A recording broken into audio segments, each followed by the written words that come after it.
Assalamualaikum warahmatullahi wabarakatuh. Hai, perkenalkan nama saya Weni Hartati, nomor pokok mahasiswa 18260101035.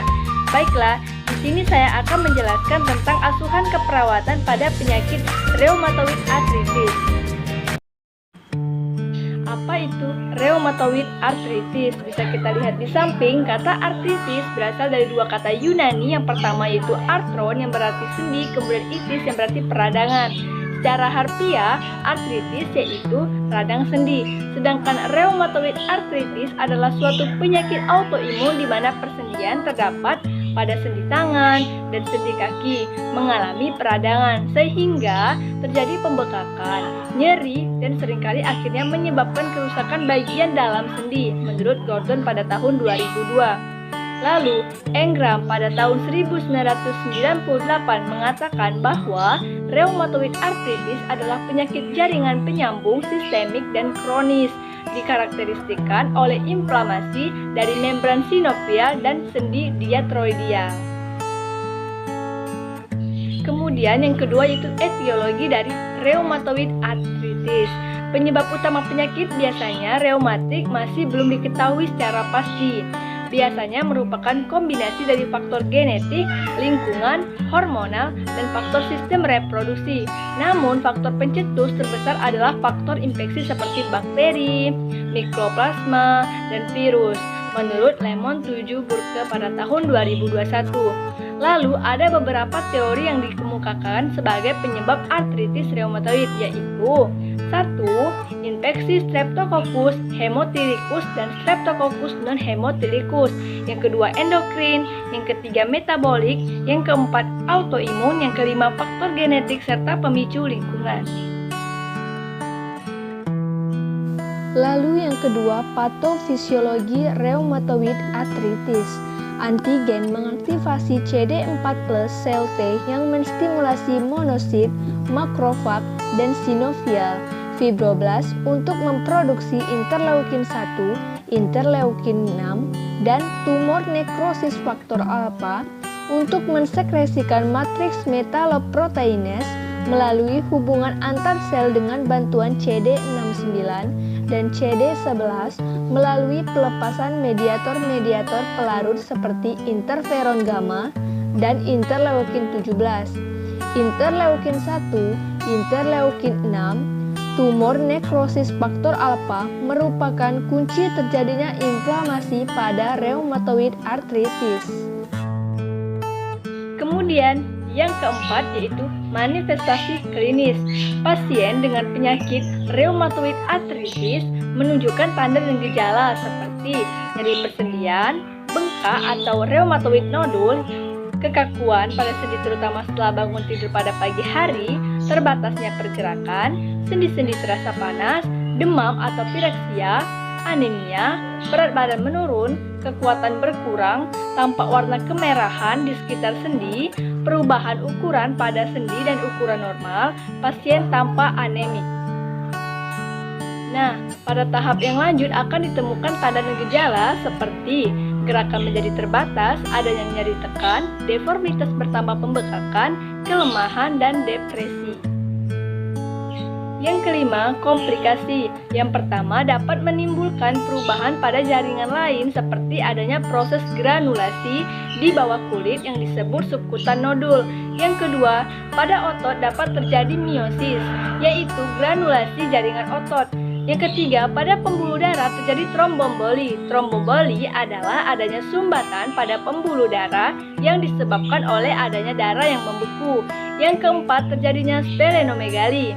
Splenomegali merupakan pembesaran limpa. Jika limpa membesar, maka kemampuannya untuk menyebabkan berkurangnya jumlah sel darah putih dan trombosit dalam sirkulasi menangkap dan menyimpan sel-sel darah akan meningkat.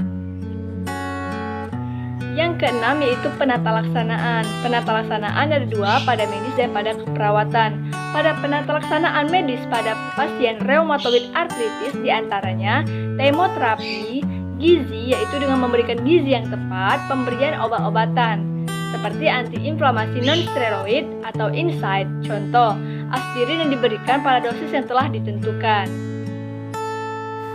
Kemudian obat untuk rheumatoid arthritis seperti di gambar yaitu asetil salisilik acid. Nah, yang kedua pada keperawatan, yang pertama itu bisa melewati pendidikan, meliputi tentang pengertian patofisiologi, penyebab, dan prognosis penyakit ini. Kemudian yang kedua itu istirahat, karena pada rheumatoid arthritis ini disertai rasa yang lelah, yang hebat. Kemudian yang ketiga latihan, pada saat pasien tidak merasa lelah atau inflamasi berkurang, ini bertujuan untuk mempertahankan fungsi sendi pasien. Yang ketujuh, pemeriksaan diagnostik. Ada faktor reumatoid, fiksasi lateks, reaksi-reaksi aglutinasi, LED atau light emitting diode, protein C reaktif, SDP, JDL, IG atau IgM dan IgG, sinar X dari sendi yang sakit, scan radionuklida, artroskopi langsung, aspirasi cairan sinovial, biopsi membran sinovial. Selain dengan menggunakan obat-obatan untuk mengurangi nyeri juga bisa dilakukan tanpa obat, misalnya dengan menggunakan kompres es.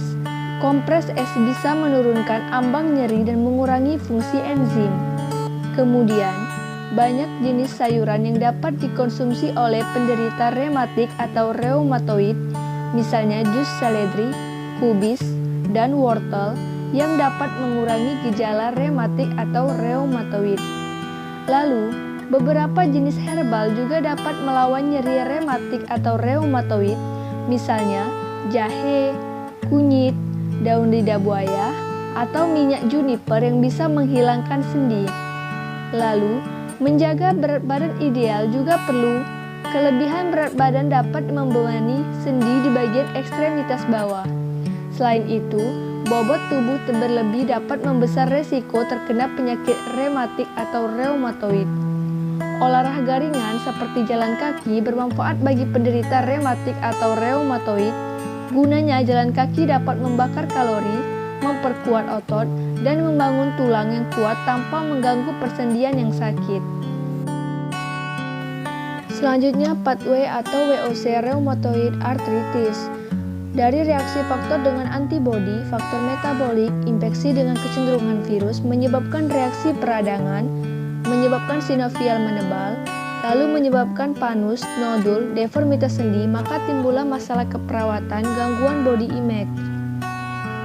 Dari deformitas sendi, menyebabkan infiltrasi ke dalam os subkondoria, menyebabkan hambatan nutrisi pada cartilago articularis, lalu cartilago necrosis, menyebabkan erosi cartilago, lalu menyebabkan adesi pada permukaan sendi, menyebabkan ankylosis fibrosa dan ankylosis tulang. Ankylosis fibrosa menyebabkan kekakuan sendi, maka timbullah masalah keperawatannya, gangguan mobilitas fisik. Dari kekakuan sendi, menyebabkan keterbatasnya gerakan sendi, maka timbullah masalah keperawatannya, defisit self-care. Masalah keperawatan nyeri yaitu dengan dari kekakuan sendi atau reaksi peradangan. Kemudian, informasi tentang proses penyakit, timbullah masalah keperawatannya, defisit pengetahuan. Dari hambatan nutrisi pada cartilago articularis, menyebabkan kerusakan cartilago dan tulang, menyebabkan tendon dan ligamentum melemah, kemudian mudah luksasi dan sublukasi, kemudian menyebabkan hilangnya kekuatan otot, maka timbullah masalah keperawatannya, resiko cedera. Nah, kemudian asclepioritis. Asclepioritis ini kita melakukan pengkajian secara teoritis. Pengkajian merupakan pemikiran dasar dari proses keperawatan yang bertujuan untuk mengumpulkan informasi atau data tentang klien agar dapat mengidentifikasikan mengenai masalah, kebutuhan kesehatan, dan keperawatan klien baik fisik, mental, sosial, dan lingkungan. Pada pengkajian identitas klien ini meliputi nama, umur, kemudian tempat tanggal lahir, agama, jenis kelamin, status perkawinan, terus pendidikan terakhir, kemudian kita kaji juga pada penanggung jawabnya. Riwayat kesehatan, yang pertama itu ada keluhan utama. Tanyakan pada klien apa keluhannya saat ini saat kita kaji. Kemudian yang kedua, riwayat kesehatan. Kita kaji kapan timbul masalah, penyebab, dan gejala.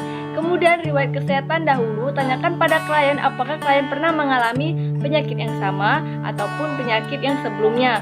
Kemudian riwayat kesehatan keluarga, tanyakan pada klien apakah ada anggota keluarganya penyakit keturunan atau penyakit yang sama diderita pada pasien.